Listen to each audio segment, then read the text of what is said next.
I don't claim to be the best deck builder in the world, but if there's one thing that I'd like you guys to learn from watching my channel, it's that sometimes it's worth trying out different cards to see if they actually are good in the deck that you're trying, especially if that deck is an established strategy. This has been used countless times in competitive Yu-Gi-Oh! In areas that people were able to come up with new variants for old favorites. And there's actually just too many to name. I mean, if we think of Extra Deck Monarchs, a deck that, I mean, they took the cards of a strategy that were meant to restrict the Extra Deck and they made them Extra Deck centered. That's pretty crazy. But there's just been a whole bunch of different times where someone has tried out a few tech choices, maybe some new ideas, and it propelled them to success. And this is something that I always preach because I truly do believe that maybe I should have done these effects if it just didn't pass. Well, that happens. But I truly do believe that it's worth trying out new things in Yu-Gi-Oh! And a lot of times the best way to do this, as crazy as it may seem, is to cut some cards that everyone thinks are staples.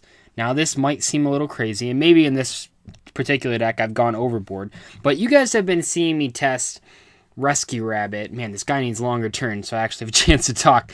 But you guys have seen me test Rescue Rabbit in a lot of different versions of Paleozoic Frogs now. I think this version would be my fourth one. And one of the things that I've noticed personally is that Rescue Rabbit is sort of like the worst card in the deck. Now, that's sort of a crazy claim, so let me try to back it up here. Rescue Rabbit is really good if you go first and your opponent does not have Ash Blossom. In that scenario, Rescue Rabbit is probably unbeatable in terms of value. Oh shit, this guy's going off. Oh, that's really annoying. Do I do this just to get a trap on the board? Jeez, that seems really bad. I mean, we can discard the pot. I think we just wait.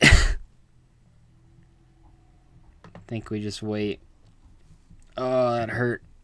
That really hurt. Should I summon the Frog Jam? Probably not. Anyway, so Rescue Rabbit, it's really good when you go first and they don't have Ash. However, I found that the second and third copy Rescue Rabbit are pretty terrible to draw. And when you play a card like Rescue Rabbit, Pot of Desires is also a lot riskier, just because if you banish the Frog the Jams, you're like kind of in a weird spot.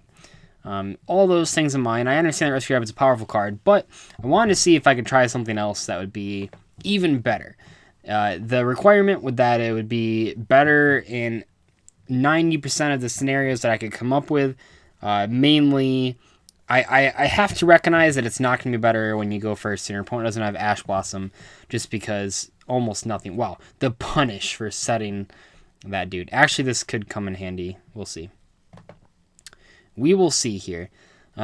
So you notice I'm still playing Frog the Jam, and it's because I like Unexpected Die. But basically, the first card that I came up with to solve this issue was Swing of Memories. Now, Swing of Memories is one of the older cards. It was from Light of Destruction, I believe. And all it does is Monster Born, a normal monster from the graveyard, and then it's destroyed during the end phase. So the goal there was that anytime that you open Swap Frog and Swing of Memories, you could make a rank 2 without any fear of getting Ash Blossomed, because no one's going to Ash Blossom a normal summon Swap Frog, right? So the initial problem with Rescue Rabbit was that if you open Rescue Rabbit, Swap Frog, and no, what the hell is that? You can target Equip Monster, becomes Insect, can attack, also specials. Okay, that's fine. Who cares? That doesn't seem that good. Sorry, Yugi, no. That doesn't seem that good. It's okay. It's probably fine. I haven't read most of these new insects. That must be... See, that's why he's probably not making any plays, because he didn't have any plays to make. Makes sense to me. Anyway, though. So Swing Memories was like kinda okay. However, the better card is Surface. Now, Surface, maybe we'll draw it. Oh my god, I don't want to do so much reading. Okay, tribute one insect monster. Special summon an insect from your deck. During the main phase, you can banish this target one insect. I think we're just going to max see that to draw better stuff. Hopefully you don't draw Frog the Jam. Because if we don't draw Frog the Jam, we actually should be okay here. We'll see. Anyway, Surface. I know I keep getting off track. I hate having to read cards while I'm talking. But Surface is like pretty good in terms of that it does all same things that Swing of Memories does, except it doesn't require you to have Frog the Jam in the graveyard. And I mean that's pretty good, to be honest. It's not even that bad. And that's why I like Surface. So I'm trying that out instead of Rescue Rabbit. Is that like the best option? I don't know. It's cool because it doesn't get Ash Blossomed. It's cool because the second and third copy do things. I think that's like my favorite part of this. Do I want to Floodgate the Dragonfly? I think, or no, I don't. No, I don't. That's bad. But I think what I'm gonna find here is that really what I want to be doing is I want to be playing Rescue Rabbit and Surface, which, I don't know, then you end up with so many spells in your hand that it maybe ruins your strategy, but we'll see. Okay, what does this card do? When another insect monster on the field, or insect monster control my opponent's card effects, also your opponent cannot target them with card effects. At the end of a damage step, this card attack, you tribute one monster, this card, and attack your opponent's monster again in a row. Once per turn, you can special guy in the end phase. So this makes all insects unable to be destroyed by opponent's card effects. And also, I can't target them. Well, that's really annoying. How do we beat that? Trick question. We don't beat that. Do we have any non-targeting removal here? Probably not, right? Targets. This targets. Jeez. So then I should have Floodgated the Dragonfly, even though that, like, if I didn't know this card, because I didn't know this card existed, Floodgating the Dragonfly seemed pretty bad, because then it stopped the unexpected die. But in retrospect, maybe it was pretty good. Maybe it was a way this can still be fine. I don't really know. Drawing Surface would be pretty good. Just kidding. We'll never draw a Surface. Maybe his insect guys are pretty decent. Didn't banish Surface either. Did banish. I mean, those banishes don't really hurt. I don't even think I have an out to that. Let me think about this. I guess the out is just killing it in battle. But I screwed up. I think... No, because even if I would have Floodgate Trap Hold that, I wouldn't really have had an out. I think we just lose. We'll see what he can do. That was a whole lot of turns of doing absolutely nothing to get to this point. But I will say that once he gets to this point, that's pretty hard to deal with. I guess you just kaiju. Isn't that the answer to everything? You just kaiju it? I don't know.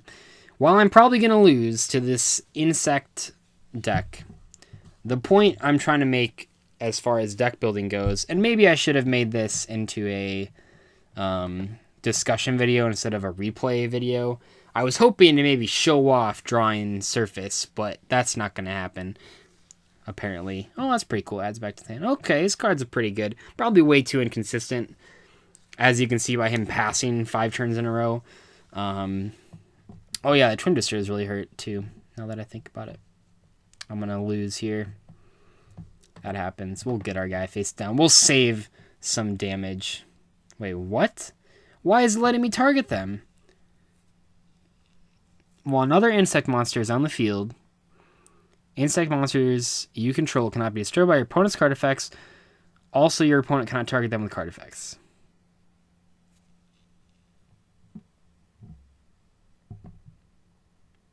Is this card broken? This definitely targets. Unless I'm, like, missing something. I think that card's broken. Because I'm pretty sure I'm not supposed to be able to target that.